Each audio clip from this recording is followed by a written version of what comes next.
ഉണ്ണിക്ക് ഗൗരിയോടുള്ളതുപോലെ ഗൗരിക്കും ഉണ്ണി ഇഷ്ട. ഇതിനിടയിൽ ഞാൻ വന്ന് പെട്ടുകൊണ്ടാ ആ ഇഷ്ടം അവർ തമ്മിൽ അറിയാതെ പോയത്. ഇതിപ്പോ അറിയാവുന്നത് എനിക്ക് മാത്രമാ. ആ സ്ഥിതിക്ക് ഞാൻ അവളോട് ആ സത്യം പറയുന്നതല്ല എന്റെ ഒരു ശരി. ഇതൊക്കെ കേട്ടിട്ടേ എന്റെ മസിൽസ് വെട്ടി കേറിയിട്ട് വയ്യ.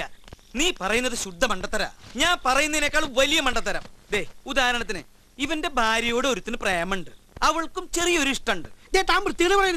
പൊന്നെ ഉദാഹരണല്ലേ പറയണേ എന്ന് വെച്ച് ഇവന്റെ ഭാര്യയെ ഇവൻ അവര് കെട്ടിച്ചു കൊടുക്കോ? അങ്ങനെ കെട്ടിച്ചു കൊടുത്ത ഈ പന്നിനെ ഞാൻ വെറുതെ വിടോ? ഒരു ഉദാഹരണം പറഞ്ഞല്ലേ? ഉദാഹരണം ഞാൻ മാറ്ററിന്ന്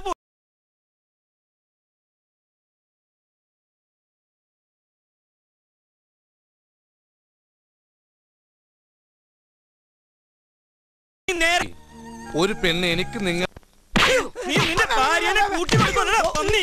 മലയാളികളുടെ പേര് കളയാൻ ഇറങ്ങിയിരിക്കണം. ബോധമില്ലാ പെണ്ണിന് ഡാക്ടർ പയ്യൻ. ഈ മാരേജിന്റെ വേൾഡ് ഹിസ്റ്ററിയിൽ ഇത് ആദ്യത്തെ സംഭവിക്കുള്ളൂ. പെണ്ണ് ബോധം കെട്ടിയെടുക്കുമ്പോ ഒരു പെണ്ണ് കാണലി. ആദ്യത്തെ സംഭവമൊന്നുമല്ല, എന്റെ പെണ്ണ് കാണലും ഇങ്ങനെയൊക്കെ തന്നെയായിരുന്നു. ഒരു വ്യത്യാസമേ ഉള്ളൂ, എന്നെ കണ്ടതിന് ശേഷം പെണ്ണിന്റെ ബോധം പോയത്. എന്നിട്ടാ കല്യാണം നടന്ന?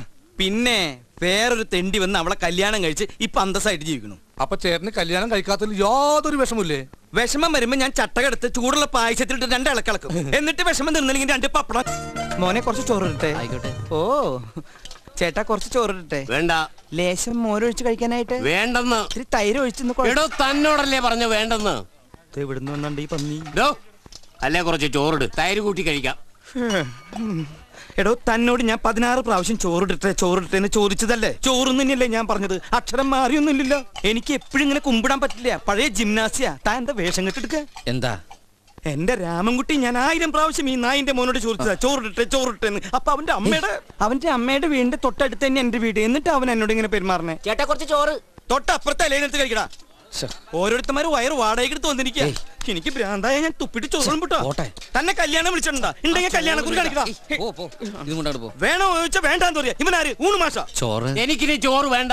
അതെന്താടാ നിനക്ക് ചോറ് വേണ്ടാത്തെ? നീ ഉണ്ണടാ മര്യാദക്ക്. നീ ചോറ് തിന്നിട്ട് കല്യാണം കുറി കാണിച്ചിട്ട് ഞാൻ വിട്ടുള്ള. സമ്മതിക്കില്ല. എന്റെ ഈശ്വര, ഇതെവിടുന്ന ഈ മണം? ആഹാ, അതെ മദ്യത്തിന്റെ മണം തന്നെ. എന്റെ ഈശ്വര, ഈ തറവാട്ടിൽ കുടിക്കേ എന്ന് ഞാൻ ശരിയാക്കി തരാൻ.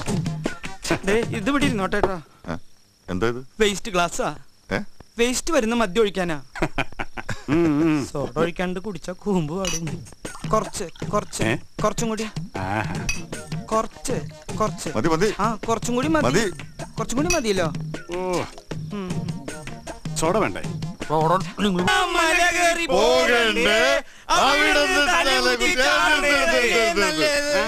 അത് തമ്പി സാർ കുറെ ആളായല്ലേ ഒന്നാമല എന്താ തമ്പി സാറേ ഒന്നാമല? നീ എന്നെ എന്താ വിളിച്ചത്? തമ്പി സാറേന്ന്. അനിയന്റെ ഭാര്യയുടെ അച്ഛനെ സാറേന്നോ? എന്താ? എടാ തമ്പിന്ന് വിളിയടാ. എടാ തമ്പിന്ന് വിളിക്കാം. പ്രശ്നമില്ല. അച്ചു എന്റെ സ്വഭാവം മാറും. എടാ തമ്പിന്ന് വിളിക്കില്ല. ആ ഇപ്പൊ പ്രശ്നമൊക്കെ തീർന്നല്ലോ. ഇതാണ് പിടിച്ചേ. ഇനി നമുക്ക് സമയം കളയാണ്ട്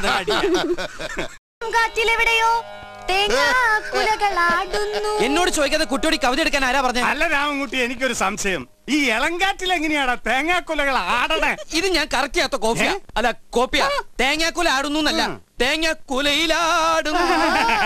അതെ അതെ, ചെന്തെങ്ങിന്റെ കുലയാണെങ്കിൽ ആടും. എനിക്ക് അനുഭവം ഉണ്ട്. നീ എവിടെ നിന്ന് മോള് വായിക്കുമ്പോഴാണ്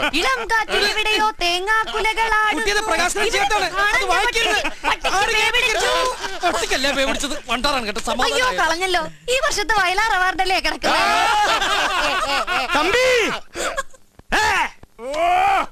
എനിക്ക് പറയാനുള്ളത് കൂടി കേൾക്കണം. ചെന്തെങ്ങിന്റെ കൊലയാണെങ്കിൽ ആടും, ടീൻവിഡിയുടെ കൊലയാണെങ്കിലും ആടും, നടന്നീങ്ങിന്റെ കൊലയാണെങ്കിൽ ആടില്ല.